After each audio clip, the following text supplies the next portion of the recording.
사무엘상 5장 1절부터 12절입니다. 사무엘상 5장 1절부터 12절 말씀 한번 같이 읽도록 하겠습니다. 시작. 블레셋 사람들이 하나님의 궤를 빼앗아 가지고 에베네셀부터 아스돗에 이르니라. 블레셋 사람들이 하나님의 궤를 가져다가 다곤의 신전에 들여놓아 다곤 곁에 두었더니. 사무엘하 6장 6절에서 12절도 한번 보도록 하겠습니다. 시작.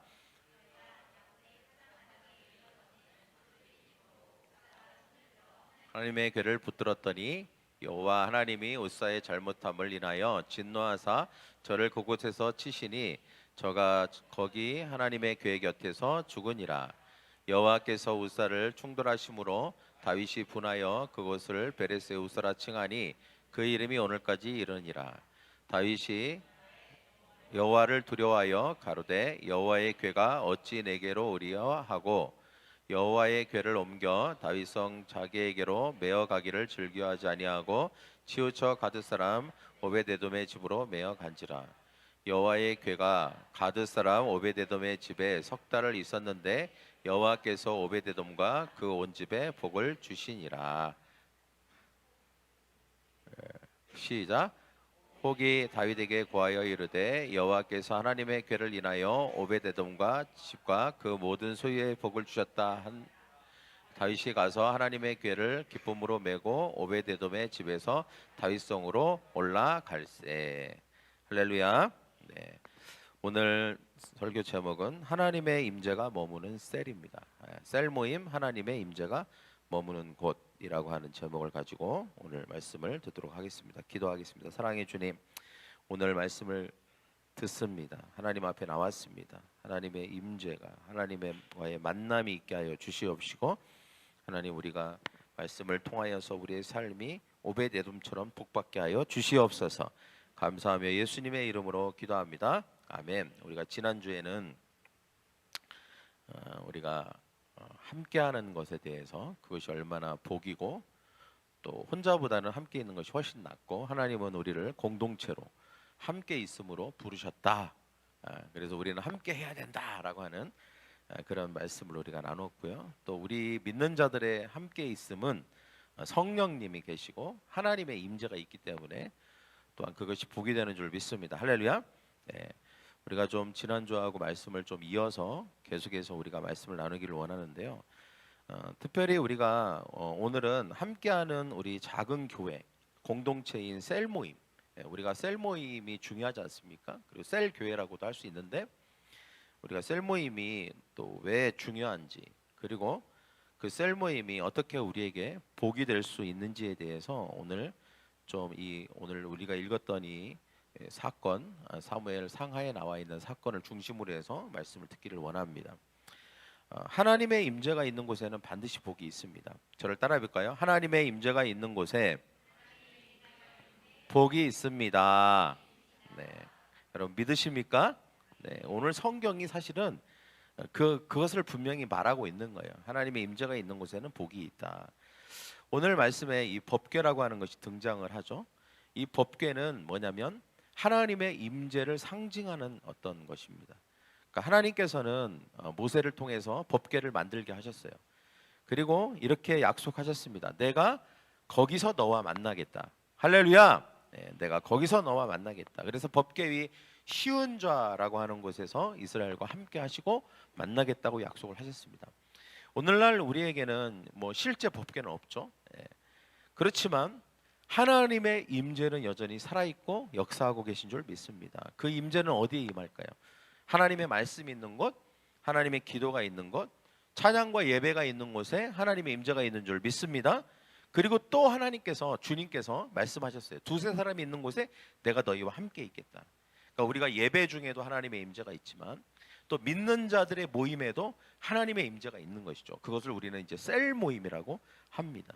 그래서 우리가 셀 모임으로 모일 때 실제로 하나님의 임재가 있는 것입니다. 근데 아까 제가 뭐라 그랬죠?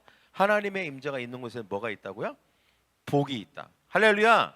하나님의 임재가 있는 곳에는 복이 있다는 거예요. 셀 모임이 있는 곳에는 복이 있다는 것입니다. 여러분, 세상의 모임과 셀 모임의 차이가 있죠. 사람들은 다양한 모임에 참여합니다. 등산 모임에, 취미 모임에, 그리고 집안 모임에, 직장 모임에, 게임 모임에 여러 가지 모임을 만들고 그 모임에 참여하고 그 모임을 즐거워하죠. 그러나 여러분, 우리가 믿는 자들의 모임은 뭐 이런 모임도 있지만 믿는 자들에게는 셀 모임이 있습니다. 셀 모임이 있어요. 하나님의 임재가 있는 모임이 있는 것이죠. 이것이 근본적으로 다른 이유는 뭐냐? 하나님의 임재가 있기 때문에 다른 세상의 모임과 다른 것입니다. 셀 모임은 단순한 친교 모임이 아니에요. 밥 먹는 자리도 아니고 상담하는 것도 아닙니다. 셀 모임은 하나님의 임재가 있는 모임인 줄 믿습니다. 할렐루야. 그래서 하나님의 임재가 있으면 복이 되는 것이죠. 그러나 진짜 복이 되는 임재는 우리가 하나님을 대하는 방식에 달려 있다는 것을 꼭 기억해야 합니다. 어떤 그냥 셀 모임이 열렸고 또는 그 모임에 그냥 참여하는 것으로만 우리가 복을 받는 게 아니라 그 셀 모임을 바라보고 또 그 셀 모임을 대하고 그 셀 모임을 준비하면서 내가 가지고 있는 생각과 그 나의 태도에 따라서 복이 될 수도 있고 그냥 부담으로 끝날 수도 있고 아니면 거부스러운 것이 될 수도 있다는 것이죠. 오늘 말씀은 이 차이를 아주 미묘하지는 않아요. 그러나 분명한 차이 세 가지를 딱 하고 보여주는 공동체들이 나옵니다. 두 가지 상반된 공동체가 등장하죠. 하나는 하나님의 임재를 존중하지 않는 공동체, 블레셋 공동체입니다. 또 다른 하나는 하나님의 임재를 존중하고 환영하는 공동체예요. 오베데돔의 집 공동체입니다. 그리고 그 중간에 어중간하게 누가 껴있냐면 우사가 껴있습니다. 이 인물은 잘못된 방식으로, 즉 익숙함으로 하나님의 임재에 접근했다가 낭패를 본 사람입니다. 이 세 가지 이야기, 어떻게 보면 성경에서 이어서 나오지는 않지만 이 세 가지 이야기는 우리가 셀 모임을 할 때에 어떤 태도와 어떤 생각과 어떤 접근을 가져야 되는지에 대해서, 그리고 그렇게 올바른 접근을 할 때 이 셀 모임이 얼마나 큰 복이 되는지에 대해서 분명하게 우리에게 그 차이점을 말해주고 있습니다. 그래서 하나님께서 이 이야기를 통해서 우리에게 묻고 계시는 것이죠. 너희의 셀 모임은, 너희의 가정은, 너희의 교회와 공동체는 나의 임재가 머물 수 있는 곳인가? 라고 하는 것에 대해서 우리에게 묻고 있는 것입니다. 첫 번째, 제가 세 가지 공동체 중에 첫 번째 공동체는 무엇이냐? 블레셋 공동체의 태도입니다. 이것은 절대 우리에게 있어서는 안 되는 태도죠. 이것은 절대 복이 되지 않는 태도입니다. 왜 그러냐? 블레셋 공동체의 태도는 하나님의 임재를 존중하지 않음입니다. 하나님의 임재를 존중하지 않는 공동체예요. 사무엘상 5장에 보면 블레셋이 전쟁에서 이스라엘을 이기고 법궤를, 하나님의 임재의 상징을 빼앗아가죠. 그리고 다곤 신전에 둡니다. 그런데 그렇게 한 이유가 세 가지 의도가 있었어요. 블레셋 사람들이. 첫째는 다곤이 여호와를 이겼다는 승리의 선언이었고, 두 번째는 하나님의 임재인 법궤를 전리품처럼 모욕하기 위함이었습니다. 그러니까 전쟁에서 승리해서 뺏어오는 것을 전리품이라고 하죠. 그죠? 그것을 통하여서 이것은 법궤를 마치 자신들의 전리품처럼 취급한 것이죠. 그럼 모욕하기 위해서 다곤 신전, 다곤 신상 앞 옆에다가 딱 둔 것입니다.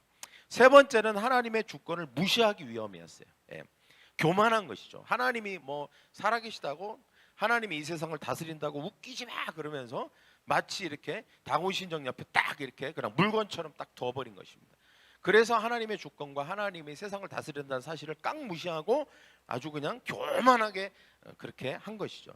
그러니까 즉 자기들의 방식대로 하나님의 법궤를, 하나님을 제어하고 싶어하는 아주 교만한 행동 중에 하나였던 것입니다. 신성하게 대우하지 않았습니다. 경외할 마음도 없었습니다. 법궤를 거룩한 임재가 아닌 하나의 물건으로 여긴 것입니다. 이러한 블레셋의 공동체의 잘못된 태도는 재앙을 불러왔죠. 이러한 블레셋 공동체의 태도는 오늘날에도 있을 수 있습니다. 어떤 사람들은 하나님의 임재를 사모하거나 존중하지 않습니다. 하나님의 임재 무시합니다. 좋지만 그게 지금 내 삶에 무슨 도움이 될까요? 돈이 나오나요? 떡이 나오나요? 괜히 내 시간만 빼앗기는 것 같고 불편하고 부담스럽기만 한데요, 이렇게 말합니다. 결국 하나님을 창고 속에 넣어두는 존재처럼 취급하는 것이죠. 아무것도 아닌 것처럼 취급합니다. 여러분, 창고에 들어가는 물건은 어떤 물건이죠? 귀한 물건인가요? 소중해서 창고에 듭니까? 아니죠. 버리기는 아깝고 별로 필요하지 않은데 버리기는 아까운 거. 일단 넣어두자. 나중에 보자. 이런 물건들 아닙니까? 여러분 오늘날 셀은 그냥 단순한 모임이 아니에요. 여러분 하나님의 임재의 상징인 법궤를 모셔가는 것과 똑같은 것이 바로 우리의 셀이라고 하는 것입니다. 셀에 대한 셀 모임에 대한 우리의 생각과 태도가 중요한 거예요. 태도가 블레셋 공동체와 같아서는 안 된다라고 하는 것을 오늘 말씀이 우리에게 굉장히 잘 보여주고 있습니다. 블레셋에게 어떤 일이 일어났죠? 다곤 신상이 엎어졌어요. 목과 손목이 그 다음날 일어나 보니까 잘렸어요. 그리고 손목이 문지방에 이렇게 턱하니 걸쳐 있어서 이게 뭐냐? 나 좀 살려줘 이거거든요. 다곤이 하나님이 징계를 내리신 거예요. 이 다곤이 손목 다 잘라버리고 넌 그냥 그러니까 아이고야 나 좀 살려줘 하고 문지방에 손목이 떡 걸쳐 있는 거예요. 예. 여러분 성읍마다 종기와 질병이 퍼지고 사람들은 두려움에 사로잡히기 시작합니다. 여러분 이게 무슨 말이냐? 하나님의 임재가 법궤는 있었지만 그 법궤를 존중하지 않는 블레셋에게는 하나님의 임재가 없었어요. 즉 하나님의 보호하심이 없었다는 것입니다. 보호하심이 없는 거예요. 보호하심이. 여러분 하나님을 존중하지 않는 태도는 하나님의 보호를 받을 수 없습니다. 하나님의 보호하심을 기대할 수 없다는 것이죠. 모임도 없고 기도도 없고 말씀도 없는 삶은 보호받지 못하는 삶과 똑같습니다. 이게 우리의 셀 모임에 대한 우리의 태도가 절대 이래서는 안 된다라고 하는 것을 우리에게 잘 보여주고 있는 것입니다. 두 번째는 우사의 태도입니다. 우사. 이 나중에 시간이 어느 정도 지난 다음에 이제 이 법궤가 블레셋 사람들이 감당을 못하는 것이죠. 예, 그들이 태도가 법궤 하나님에 대한 태도가 잘못되어 있기 때문에 그게 자기들을 보호하지 못하고 오히려 저주가 되고 재앙이 된 것입니다. 그러니까 감당을 못하니까 법궤를 다시 이스라엘로 돌려보내게 됩니다. 잘못된 태도와 방식은 이와 같이 하나님으로부터 보호를 받지 못하고 축복을 받지 못하게 되는 것이죠. 하나님께서는 자신들을 존중하는 사람들을 찾으십니다. 할렐루야. 존중하지 않는 사람들에게는 임재하지 않으세요. 존중하지 않는 사람들은 절대 하나님이 함께하지 않습니다. 존중하는 사람들을 찾고 복 주시는 줄 믿습니다. 할렐루야. 그리고 이제 사무엘 6장을 보면 다윗이 법궤를 예루살렘으로 옮깁니다. 이스라엘은 기뻐하면서 법궤를 실은 수레를 끌고 가잖아요. 근데 그 소가 갑자기 날뛰기 시작해요. 그리고 법궤가 막 흔들립니다. 근데 법궤를 옮기는 책임자였던 우사가 반사적으로 법궤가 떨어지려고 하니까 손을 뻗어서 어떻게 하면 법궤를 붙잡습니다. 그런데 우사가 손을 대는 순간 그 자리에서 즉사합니다. 죽어요. 여러분 왜 우사가 죽은 걸까? 우리가 생각할 때 상식적으로 이해가 되지 않습니다. 아니 법궤가 떨어지려고 하니까 안 떨어지게 하려고 붙잡은 아주 선의의 행동이잖아요. 어떻게 보면 잘한 건데 왜 하나님께서는 진노하셔서 우사를 죽게 만드셨을까요? 이유는 아주 간단합니다. 하나님의 방식이 아니었기 때문입니다. 하나님의 방식이야. 저를 따라봐. 하나님의 방식이 아니었기 때문이다. 레위기에 보면 법궤는 어떻게 해라라고 하는 게 나와 있어요. 절대 수레나 소가 끄는 수레에다 옮기면 안 됩니다. 왜냐하면 법궤 자체가 하나님과 동일이에요. 동일시돼야 돼요. 여러분 하나님을 수레에다 옮겨요? 말도 안 되죠. 그죠? 법궤는 하나님처럼 여겨야 되는 거예요. 그러니까 제사장이 어깨에다 메고 옮겨야 됐습니다. 인격적으로 대우를 해야 되는 거죠. 인격적으로 대해야 되는 것입니다. 물건 취급하면 절대 안 돼요. 법궤는. 그래서 여러분 하나님께서는 이것을 처음부터 이건 잘못된 거예요. 수레에 옮긴 것부터가 잘못된 것입니다.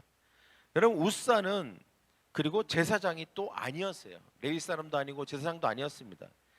그러니까 이게 자격이 없는 거예요. 자격도 없고 그리고 자격이 없는 사람이 제대로 대응하지도 못하고 존중하지도 않은 것입니다. 무엇보다도 하나님의 거룩함이 아니라 익숙함으로 접근한 거예요. 우사는 어렸을 때부터 법궤 근처에서 자란 사람인 것 같아요. 그러니까 그에게 있어서 법궤는 익숙한 물건이죠. 여러분 저를 한번 보세요. 아주 신앙생활을 오래 하거나 어렸을 때부터 모태신앙처럼 교회를 친숙하게 다니는 사람들이 바로 이런 우사와 같은 실수를 할 위험이 굉장히 큽니다. 늘 교회에 가봤고 늘 예배를 늘 드려봤고 하나님에 대해서 늘 들어봤고 성경에 대해서 어느 정도 알고 있어요. 익숙하죠. 네. 익숙하지만 하나님을 인격적으로 만났거나 아니면 인격적으로 대우하는 것에 있어서 문제가 있어요. 네. 예배도 늦고 기도하라 그래도 잘 안 하고 그냥 아무런 교회를 가는 것과 가지 않는 것의 차이점에 대해 잘 못 느끼고 말씀을 드릴 때도 경외감이 없고 건성으로 듣고 있고 여러분 이런 것들은 마치 우사와 같은 거거든요. 우사. 하나님의 임재를 익숙함으로 대하는 거예요. 경외함으로 대하지 않습니다. 이것은 또 셀 모임에서도 똑같이 이런 태도들이 나타날 수 있어요. 하나님의 임재가 있는 곳이 셀 모임인데 이렇게 생각하는 것이죠. 이것을 일처럼 생각하는 일처럼. 뭔가 세상에서도 그냥 직장에서도 회의도 많고 뭐 나와라 마라 이런 것도 많은데 교회에서까지 이러네 이러면서 일처럼 생각하는 해야 될 일처럼 생각하는 거예요. 또 안 하면 눈치 보는 것 눈치 보게 되고 잔소리하니까 할 수 없이 하는 것점으로 여기는 거죠. 예. 몸은 있어요. 그러나 마음은 없어. 예. 이미 매너리즘에 빠져버린 매너리즘. 예. 그냥 빨리 시간이나 빨리 갔으면 좋겠다. 나 내가 하고 싶은 거 빨리 해야 되는데 얼른 이 시간이 빨리 지나갔으면 라고 생각하는 태도. 예. 셀 리더가 연락하면 전화 안 받고 잠수 타고 이런 거 있죠. 예. 힘들고 부담스러운 일로 여기는 거예요. 예. 여러분 하나님 입장에서 봤을 때 하나님은 자기를 부담스러워하는 사람에게 짐이 되는 거 싫어하십니다. 네가 나를 부담스러워하는구나. 네가 나를 짐처럼 여기는구나. 그렇다면 나도 너에게 짐 되는 거 싫다. 이렇게 좋은 말로 하시죠. 이건 좋은 돌려가기로 하시는 거예요. 그래, 너가 나를 짐처럼 여기니 나도 너에게 짐처럼 짐 되는 거 나도 부담스럽네. 예. 여러분 오늘 우사가 이런 아주 익숙함 그다음에 이런 매너리즘에 대한 거예요. 예. 우사가 죽었어요. 이것은 익숙함과 매너리즘에 대한 죽음이에요. 예. 우리의 삶의 익숙함과 매너리즘은 죽어야 합니다. 할렐루야. 하나님은 우리가 그랬다고 우리를 자신을 죽이지 않아요. 그러나 우리에게 분명한 메시지는 주세요. 너에게 있는 익숙함, 그 매너리즘, 그 태도는 죽어야 한다는 거예요. 죽어야 한다. 그게 죽지 않으면 넌 절대 복이 될 수 없다라고 우리에게 경고하시는 것이죠. 저를 한번 따라해 볼까요? 익숙함은 죽어야 합니다. 매너리즘은 죽어야 합니다. 잘못된 태도는 죽어야 하는 거예요. 죽어야 하는 거예요. 그게 죽지 않으면 절대 하나님의 복이 임하지 않아요. 예. 오늘 우사의 죽음이 우리에게 그걸 잘 얘기해주고 있죠. 세 번째, 우리가 드디어 본받아야 될 공동체가 나왔습니다. 우리의 공동체가 되어야 될 줄 믿습니다. 할렐루야. 오벳 에돔의 공동체 태도예요. 이거는 하나님의 임재를 환영하고 존중하는 공동체죠. 여러분 우사의 죽음 이후 다윗이 너무 무서운 거예요. 아니 왜 저런 일이 일어났을까? 그래서 막 멘붕이 왔어요. 그리고 법궤를 예루살렘으로 옮기지 못하고 있었는데 그때 오벳에돔이 나서서 저요 제가 우리 집으로 모시겠습니다 그러는 거예요. 아주 당당하게. 다윗은 걱정 반 그다음에 안도심 반으로 이제 그 상황을 보게 돼요. 야 괜찮을까 오벳에돔. 그런데 놀라운 일이 일어나는 거예요. 3개월 동안 오벳에돔에 있는 동안에 오벳에돔이 엄청난 축복을 받게 됩니다. 그러면서 사무엘하 6장 11절에 이렇게 말하고 있죠. 같이 읽겠습니다. 시작. 여호와의 궤가 가드 사람 오벳에돔의 집에 석 달을 있었는데 여호와께서 오벳에돔과 그의 온 집에 복을 주시니라. 제가 이걸 보면서 이런 생각이 있어요. 셀 모임을 제대로만 하면 석 달이면 하나님이 큰 복을 주신다. 뭐 이런 약간 좀 저만의 다른 그 레마적인 해석이 딱 왔어요. 새 석 달을 오벳에돔처럼 셀 모임을 하고 오벳에돔처럼 하나님의 임재를 추구하면 하나님이 반드시 그 집에 오벳에돔과 그 온 집에 복을 주신다. 이런 확신이 들었습니다. 불과 3개월밖에 되지 않았어요. 그의 가정에 복이 넘친 것입니다. 여러분 오베데돔은 누구였을까요? 거기 보면 가드 사람이라고 되어 있지만 가드는 블레셋 지은령이긴 하지만 그 가드를 얘기하는 건 아니에요. 이 가드는 다른 가드를 얘기합니다. 근데 이 가드는 뭐냐면 레위인들의 성이 있는 곳이에요. 그러니까 레위인이에요. 이 오베데돔 레위인이고, 즉 하나님을 경외할 준비가 돼 있는 사람이죠. 그는 법궤를 모실 수 있는 자격이 돼 있었고 평상시 훈련된 사람이에요.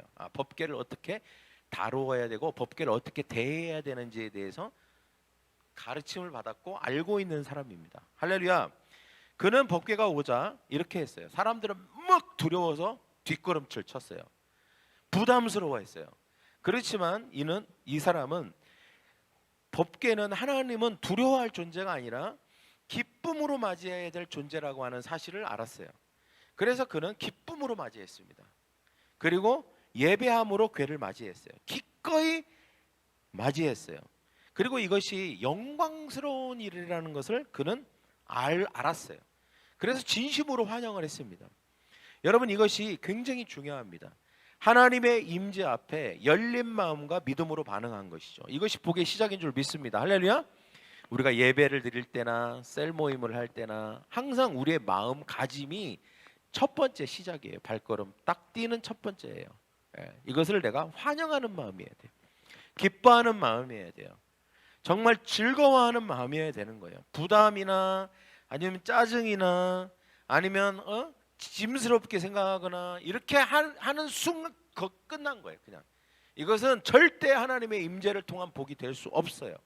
그렇지만 이것을 영광스럽고 기쁘고 즐겁고 너무 이것은 하나님을 경외하고 하나님을 만나는 이 놀라운 순간을 열린 마음으로 믿음으로 반응한 것입니다. 때문에 그 복이 그때부터 시작이 됐던 거예요. 여러분 그 마음이 하나님을 어떻게 했을까요? 감동시키는 것입니다. 할렐루야. 우리의 행동이 아니에요. 먼저는 우리의 마음이 하나님을 감동시키는 것입니다. 그 집에 하나님의 임재가 그때부터 머물기 시작한 것입니다. 그래서 셀 모임은 법궤 즉 하나님의 임재를 모셔가는 것과 같다라고 했어요. 거기에 모여 있는 사람이 2명이 됐든 3명이 됐든 다 같이 그런 마음으로 모여 있다면 그곳에는 하나님의 임재가 모여 있습니다. 하나님의 임재가 임하는 줄 믿습니다. 할렐루야. 그리고 그때부터 변화가 시작되고 복이 임하기 시작하는 것이죠. 여러분 셀 모임의 본질은 오벳 에돔의 집이 되는 것입니다. 할렐루야. 오벳 에돔의 집이 되는 거예요. 하나님의 임재를 환영하는 모임이 되어야 됩니다. 무시하거나 형식적으로 여기는 모임은 점점 메말라 갑니다. 그렇지만 이것이 단순한 교제나 이런 것이 아니라 말씀, 기도, 중보, 회복 이런 것을 통하여서 환영하고 정말 기대하고, 그래서 우리가 두세 사람 아니 단 둘밖에 모여 있지 않지만 이곳에 이 모임을 또 이곳에 계신 하나님을 환영하고 영광스러워하고 기꺼이 원하고 그런 마음으로 그들이 2명이 됐든 3명이 됐든 그 공간이 집이 됐든 교회가 됐든 온라인이 됐든 그 마음으로 모여 있을 때 그 셀 모임의 본질이 살아나기 시작하는 것입니다. 그리고 그런 공동체를 하나님은 반드시 복 주십니다. 할렐루야. 그래서 여러분 임재를 존중해야 됩니다. 저럴 때 임재를 존중하라. 그러면 복이 임할 것이다. 할렐루야. 사무엘하 6장 11절에 보면 여호와께서 오베데돔과 그의 집에 복을 주셨다고 말하죠. 근데 구체적인 내용이 나와 있지 않아요. 근데 그 구체적인 내용을 어디로 가면 볼 수 있냐면 역대상 26장 4절에서 5절에 보면 좀 나옵니다. 어떤 게 나오냐? 그 자손들이 나와요. 이름이 쫙 나오고요. 8명을 낳았어요, 아들을. 그리고 자손들이 무슨 일들을 했는지가 쭉 나와요. 굉장히 중요한 직책들을 맡았고 레위인으로 하나님을 계속해서 섬기고 있었습니다. 4가지 축복을 받았어요. 가정이 번성을 했습니다. 자녀가 축복을 받고 많은 자녀들을 낳게 됐고, 그리고 2번째는 영적 사역이 확장이 됐습니다. 그러니까 제사장의 집안이 된 것이죠. 계속해서. 3번째는 공동체의 신뢰와 명예를 얻게 되었어요. 4번째는 지속적인 하나님의 동행과 보호가 자손 대대로 끊이지 않았습니다. 이것이 오벳 에돔의 집에 있었던 복이었다는 거예요. 오벳 에돔은 법궤 곧 하나님의 임재를 경외함과 기뻐함으로 환영하며 자격을 갖추기 위해서 책임을 다했고 또 훈련했고 기꺼이 섬기는 자가 되었습니다. 그 결과 하나님께서는 그의 집과 삶에 복을 부어 주셨습니다. 그는 계속해서 하나님의 사람으로 쓰임을 받을 수 있었던 것이죠. 여러분, 우리의 셀 모임이 이와 같기를 원합니다. 할렐루야. 이번 달은 우리가 공동체로서 어떻게 하나님 안에서 성장할 수 있을까에 대해서 하나님의 말씀을 듣고 우리가 애쓰는 달이 되어야 할 것입니다. 예수님이 십자가에서 돌아가셨잖아요. 이번 주가 또 고난주일이기도 하고 다음 주가 부활주일인데 제가 이런 생각을 했어요. 물론 그 한 주간을 그 예수님의 고난과 그다음에 그 피 흘리심과 우리를 사랑하심을 묵상하면서 또 금식도 하고 그러면서 뭔가 좀 이렇게 자중하면서 이렇게 지내는 것도 좋지만 이번 연도는 좀 우리가 다르게 했으면 좋겠다. 예수님이 왜 죽으셨어요? 왜? 교회를 위해서 죽으신 거잖아요. 사람들을 구원하려고 죽으신 거잖아요. 결국은 여러분, 예수님이 죽으신 것은 많은 사람들이 하나님을 믿고 하나님의 공동체가 되어서 교회가 되어서 그 안에서 하나님의 임재를 경험하고 복받게 하기 위해서 예수님이 죽으신 거예요. 예수님이 죽은 것은 결국은 여러 가지 파생된 갈래들이 있지만 결국은 셀 모임 잘하게 하시려고 죽었다는 생각, 돌아가셨다는 생각이 있는 거예요. 그래서 우리 공동체가 세워지면 예수님이 돌아가신 게 헛되지 않은 것입니다. 할렐루야. 예수님이 왜 돌아가셨어요? 돌아가심으로 말미암아 세우기 위해서 돌아가신 거잖아요, 공동체를. 그렇다면 제가 이런 생각이 들었어요. 하나님 이런 마음을 주셨어요. 우리가 4월달 고난주일도 있고 있지만 공동체를 좀 잘 세워가자. 그럼 예수님이 기뻐하실 거죠. 내가 바로 그것을 위해서 내가 죽은 거야 라고 말씀하시는 것처럼 제가 느껴졌습니다. 여러분, 이번 4월달이 우리의 공동체, 우리의 셀, 우리의 교회가 잘 세워져 가고 함께 성장하는 공동체가 되기를 간절히 축원합니다. 사랑하는 여러분, 오늘 우리는 세 가지 모습을 봤어요.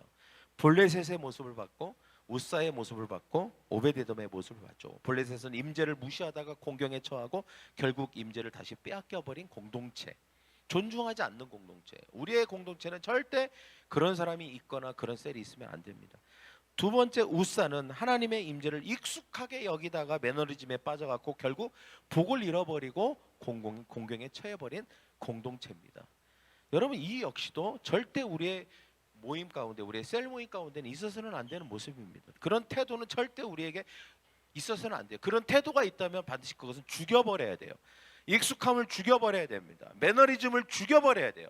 선언해야 됩니다. 익숙함아 죽어라. 예수 그리스도의 이름으로 죽을지어다. 이렇게 선언해야 되는 줄 믿습니다. 할렐루야. 그 다음에 오베데돔의 공동체예요. 이것은 우리가 정말로 본받아야 되는 공동체입니다.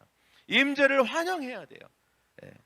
그러고 존중해야 됩니다. 그러면 하나님께서 그 가정과 우리 공동체 가운데 엄청난 복을 주실 거라고 믿습니다. 이제 질문은 하나예요.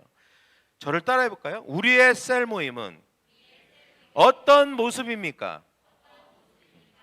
할렐루야. 옆에 있는 사람에게 우리의 셀 모임은 어떤 모습입니까? 블레셋처럼 아무렇게나 하나님을 다루는, 우사처럼 익숙함으로 임재를 가볍게 여기는, 아니면 오베데돔처럼 경외함으로 주님의 임재를 환영하는. 정답은 세 번째가 되어야 될 줄 믿습니다. 할렐루야. 그런 공동체 하나님이 역사하십니다. 그런 공동체가 될 줄 믿습니다. 하나님의 임재가 머무는 공간, 셀 모임이 될 줄 믿습니다. 함께 지어져 가고 함께 세워져 가고 함께 성장하게 될 것입니다. 이 시간 가슴에 손을 얹고 기도하겠습니다. 사랑의 주님, 감사합니다. 우리를 공동체로 불러주셔서 감사합니다. 혼자 버려두지 아니하시고 함께 있도록 성령님 우리에게 감동을 주시고 우리가 모일 수 있도록, 함께 할 수 있도록 은혜를 주시고 우리가 하나 되게 하여 주시니 감사합니다. 우리가 함께 모여서 예배하고, 우리가 함께 모여서 셀 모임을 하고, 우리가 함께 모여서 작은 공동체로 기도하고 말씀을 나누고 서로를 세워주게 하시니 감사합니다. 주님, 그러나 오늘 우리가 우리의 셀 모임과 우리의 공동체를 오늘 말씀에 비추어서 다시 한번 점검할 수 있게 하여 주시옵소서. 우리는 결단코 블레셋 공동체와 같이 되지 않을 것입니다. 존중함이 없고 하나님을 경외하지 않는 모임은 결단코 보호받지 못합니다. 그 모임에서 하나님의 임재는 떠날 수밖에 없습니다. 그리고 익숙함으로 매너리즘에 빠져서 그저 그것이 하나의 일처럼 여기는 그러한 모임도 하나님의 임재는 있을 수 없습니다. 그러나 오베데돔처럼 하나님의 임재와 하나님의 역사하심을 환영하고 기뻐하고 존중하고 기꺼이 원하는 그러한 마음과 태도는 복을 받는 마음입니다. 주님, 우리의 모임이, 우리의 공동체가 바로 이러한 오벳에돔의 집이 되게 하여 주시옵소서. 하나님의 임재가 떠나지 않게 하시고 하나님의 임재가 머무는 공간이 되게 하여 주시옵시고 영원토록 오벳에돔이 받았던 그 축복, 가정이 번성하고 영적으로 하나님 확장되고 공동체 내에서 신뢰와 명예를 얻고 지속적인 끊이지 않는 하나님과 동행과 보호가 있는 우리의 공동체, 우리의 셀이 되게 하여 주시옵소서. 셀 모임에 참여하는 모든 사람들이 동일한 마음과 태도를 가지고 나아가게 하여 주시옵시고 이번 달을 기점으로 우리의 모든 셀과 공동체가 폭발적으로 성장하고 하나님 앞에서 하나님의 임재를 경험하고 복을 받는 셀이 되게 하여 주시옵소서. 감사하며 예수님의 이름으로 기도하옵나이다.